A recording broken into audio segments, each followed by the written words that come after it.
Dove कुंड, कूनों के जंगलों में छिपी जैन धर्म की प्राचीन धरोहर। मध्य प्रदेश के श्योपुर जिले में फैले कूनों के घने जंगल, जहां आज दुनिया चीता प्रोजेक्ट के कारण कूनों को पहचानती है।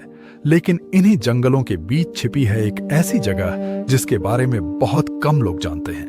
एक ऐसी जगह जहां बहते झरने, घने जंगल और सदियों पुराना इतिहास आज भी एक साथ सांस लेते हैं। ये है डोव कुंड। मुख्य सड़क से लगभग 5 किलोमीटर अंदर जंगल के कठिन रास्तों को पार करने के बाद सामने खुलती है प्रकृति की एक अद्भुत दुनिया। चारों ओर हरियाली, पत्थरों से टकराता पानी और जंगल की गहरी खामोशी। ऐसा लगता है मानो समय यहां आकर ठहर गया हो। लेकिन डोव कुंड की पहचान सिर्फ इसकी प्राकृतिक सुंदरता नहीं है। यह स्थान जैन धर्म की प्राचीन आस्था और इतिहास से भी जुड़ा हुआ माना जाता है। स्थानीय लोगों और इतिहास से जुड़े जानकारों के अनुसार सदियों पहले ये क्षेत्र जैन साधुओं की तपस्थली रहा होगा। आज भी यहाँ जंगलों और चट्टानों के बीच कई प्राचीन अवशेष दिखाई देते हैं।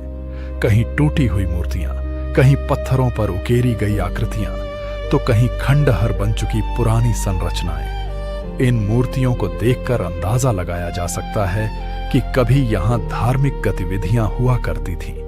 कई मूर्तियां समय के साथ टूट चुकी हैं।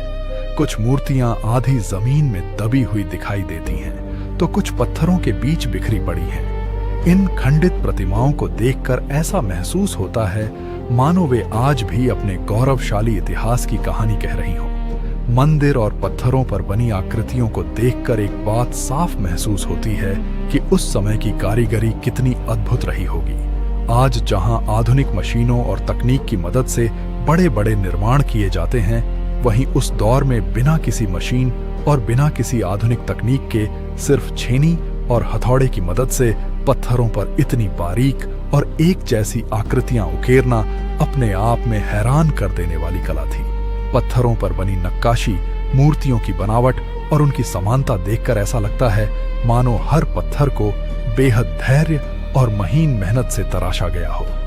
यही कारीगरी आज भी लोगों को सोचने पर मजबूर कर देती है कि आखिर उस समय के शिल्पकारों के पास कितनी अद्भुत कला और कौशल रहा होगा। मान्यता है कि यहाँ जैन धर्म के साधु ध्यान और तपस्या किया करते थे। जंगलों की शांति और प्राकृतिक वातावरण इस स्थान को साधना के लिए विशेष बनाता था। यही कारण है कि आज भी यहाँ आने वाले कई श्रद्धालु इस स्थान को आस्था और आध्यात्म से जोड़कर देखते हैं। जैसे जैसे जंगल के भीतर आगे बढ़ते हैं, वैसे वैसे शहर का शोर पीछे छूटता जाता है। यहाँ सिर्फ सुनाई देती है बहते पानी की आवाज, पक्षियों की चहचहाहट और जंगल की शांत फिजा।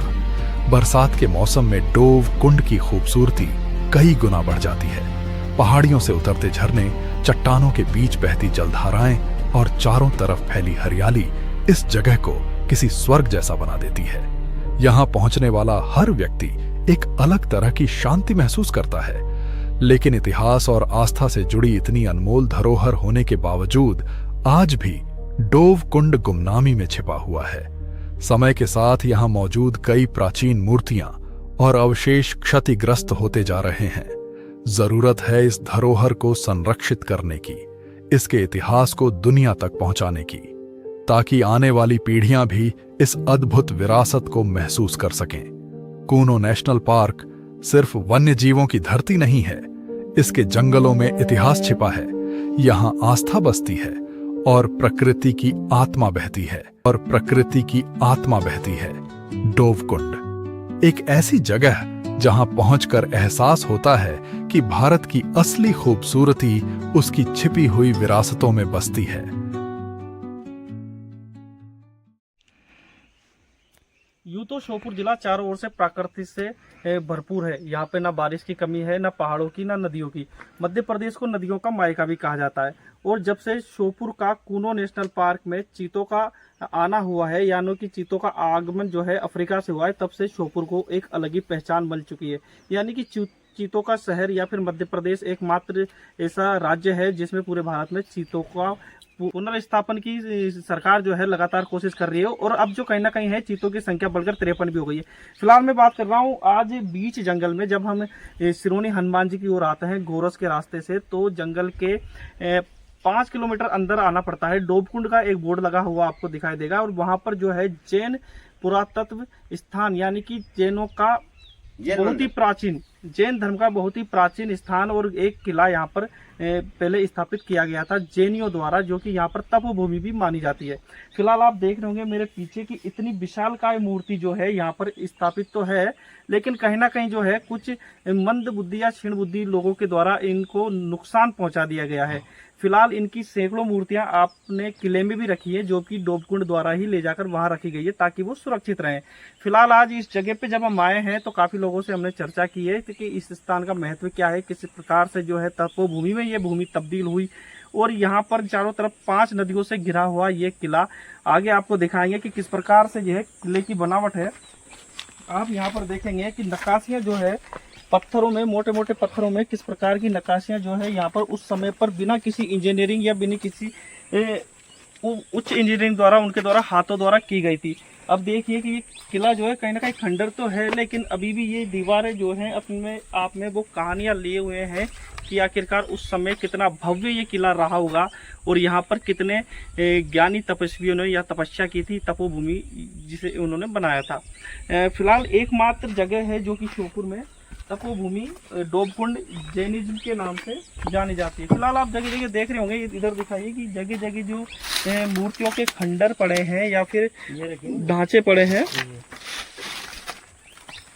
ये कहीं ना कहीं नुकसान पहुंचाने के इरादों से। और देखिए कि आप कितना भव्य ये मंदिर उस समय रहा होगा। ये देखिए इधर दिखाइए कितना विशालकाय और एक किला था जो कि अब तब्दील हो चुका है एक पत्थरों के ढेर में। लेकिन फिर भी मध्य प्रदेश सरकार जो है लगातार कोशिश कर रही है कि इनकी पुनर्स्थापना की जाए, या फिर पुरातत्व विभाग भी लगातार कोशिश तो कर रहा है, लेकिन कहीं ना कहीं कोशिश धरातल पर दिखाई नहीं देती। यहाँ के लोगों ने बताया कि ये देखिए ये बैठक थी या फिर कह रहे हैं कि उस समय का आंगन था, कितना विशाल का आंगन या फिर बैठक थी। ये वही पत्थर है, वही खंडर है जो कि एक समय पर बहुत ही बड़ा किला होता था। डोबकुंड की महत्वता हम आपको बता रहे हैं कि आज तक डोबकुंड पे किसी ने इतना बढ़िया बायोग्राफी शायद ही आपको बताया होगा कि अंदर की जानकारी दी होगी। ऊपर से सुना था कि डोबकुंड ऐसा है वैसा है, लेकिन आज हम जब स्वयं आए हैं तो देखिए किस प्रकार से छतग्रस्त होकर ये पिलर डले हुए हैं। इधर दिखाइए, ये देखिए पूरा, ये देखिए पूरा इलाका जो है, पूरा इलाका में पड़ा है, ये पूरा इलाका में है जो कि कितनी बारीक नक्काशियों द्वारा की गई मूर्तियां हैं। मैं इस पिलर की ओर ध्यान आकर्षित करना चाहूँगा, कितनी बारीक नक्काशियां जो है इस पर की गई हैं और कितना भव्य ये महल उस समय पर रहा होगा। डोबकुंड की कुछ खास बातें हमने आपको बताई, यहाँ की पानी निकासी, यहाँ पर 5 नदियों के बीच में किस प्रकार से प्रकृति के बीच में से बसाया गया था, और कुछ विजुअल हमने उठाए हैं जो कि यहाँ की प्रकृति में और इस जगह को 4 चांद लगा देते हैं नदियों द्वारा, वो भी आपको दिखाएंगे। धन्यवाद।